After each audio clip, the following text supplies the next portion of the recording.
দৌলতদিয়া ফেরিঘাটে বাস দুর্ঘটনায় মারা গিয়েছেন এই গর্ভবতীর স্বামী। দর্শক, এই গর্ভবতী স্ত্রীর সন্তানের দায়িত্ব এখন কে নেবে? বিস্তারিত জানার চেষ্টা করবো এলাকাবাসীর কাছ থেকে। আচ্ছা ভাই, এই যে যেই ঘটনাটা শুনলাম যে উনার হাজব্যান্ড দৌলতদিয়া ফেরিঘাটে বাস দুর্ঘটনায় মারা গেছে, মানে এখন উনার এই অবস্থা, একটু বিষয়টা খুলে বলতেন যদি। ওইটাই তো আমরা চিন্তা ভাবনা করতেছি বয়ে বইয়া।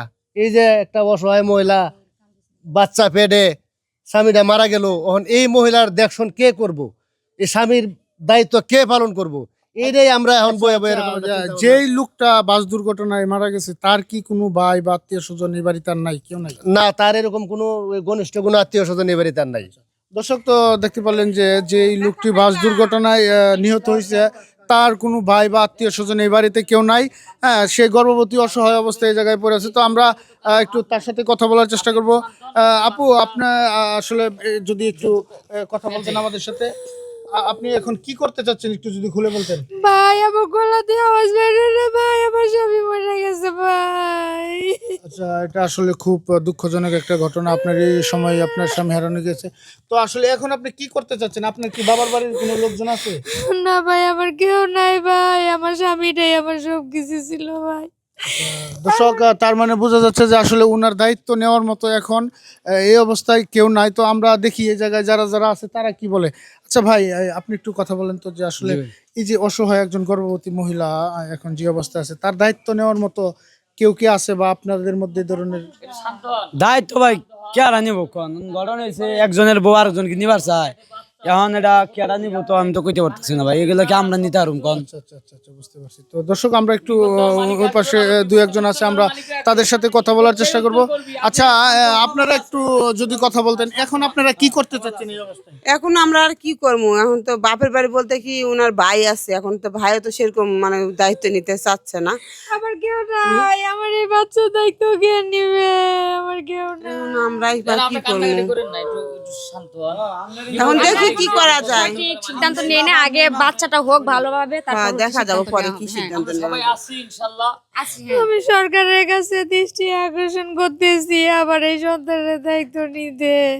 দর্শক, আসলে যেটা দেখতে পারলেন যে অসহায় গর্ভবতী যে মহিলা, উনি উনি একটু সাহায্য চাচ্ছে। তো ভাই, একটু যদি আপনার সাথে কথা বলার একটু সুযোগ দিতেন, একটু এদিকে আসেন। তো আসলে যেটা দেখতেই পারলেন যে জায়গায় গর্ভবতী যে অসহায় মহিলাটা বলতেছে একজন সাহায্য বা দায়িত্ব নেওয়ার জন্য, তো আপনি কি হন ওনার? বা এখন তো মনে করেন যে পাড়া প্রতিবেশী, এখন উনি আমার সম্পর্কে ভাবি হয়, উনি স্বাস্থ্য ভাই ছিল, আমার বয়সে একটু বড়, কিন্তু অনেক ভালো মানুষ, সৎ মানুষ। এখন সে গার্মেন্টসে চাকরি করি সংসারটা চালাইতো। আচ্ছা আচ্ছা। এখন ধরেন তার আত্মীয় স্বজন তেমন একটা কেউ নাই, এখন মনে করেন যে আমি সব। এখন মেয়েটার যে অবস্থা দেখতেছি, ঠিক আছে। আচ্ছা ভাই, আপনি আপনি আপনি কি বিয়ে শাদী করছেন?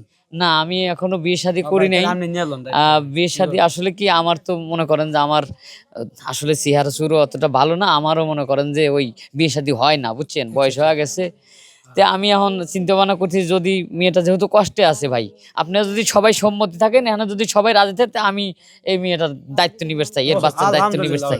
তো আসলে ভাই, এই যে উনি যে প্রস্তাবটা রাখলো, যদি আপনারা সবাই সম্মতি দেন তাহলে নাকি অসহায় গর্ভবতী মহিলার দায়িত্ব উনি নিবে। আপনারা কি এতে একমত? হ্যাঁ হ্যাঁ, আমরা সবাই একমত, আমরা গ্রামবাসী যারা আছি, আমরা গ্রামবাসী যারা আছি আচ্ছা সবাই আপু, একমত। এই যে ভাই যে মনে করেন যে একটা প্রস্তাব রাখছে, যদি আপনারা সবাই সম্মতি দেন তাহলে সে আপনার দায়িত্ব নিবে, আপনি কি এতে একমত? সবাই যেটা মত নিবে সেটা হয়তো বা আমি মানে নিলাম, কিন্তু যেভাবে দুর্ঘটনাগুলো ঘটতেছে সবাই তো স্বামী আর হইতেছে। সরকারের কাছে খালি একটাই আবেদন, যেখানে যেটাই হোক না কেন একটু নজর রাখে, সব যেন ঠিকঠাক থাকে, যাতে এই ক্ষতিগ্রস্ত কেউ না হয়। যাই হোক দর্শক, আসলে দেখতে পারলেন যে গর্ভবতী অসহায় মহিলার সর্বশেষ যে একটা দাবি, হ্যাঁ এটা আসলে উচিত যে জনপ্রতিনিধি এবং কি সরকার সব দিকে পদক্ষেপ নেওয়ার। তো যাই হোক, এই ভিডিওটা তৈরিকৃত একটা ভিডিওটা কেউ সিরিয়াসলি নেবেন না। আমাদের এই ভিডিওটা যদি ভালো লাগে, লাইক কমেন্ট শেয়ার করে আমাদের পাশে থাকবেন।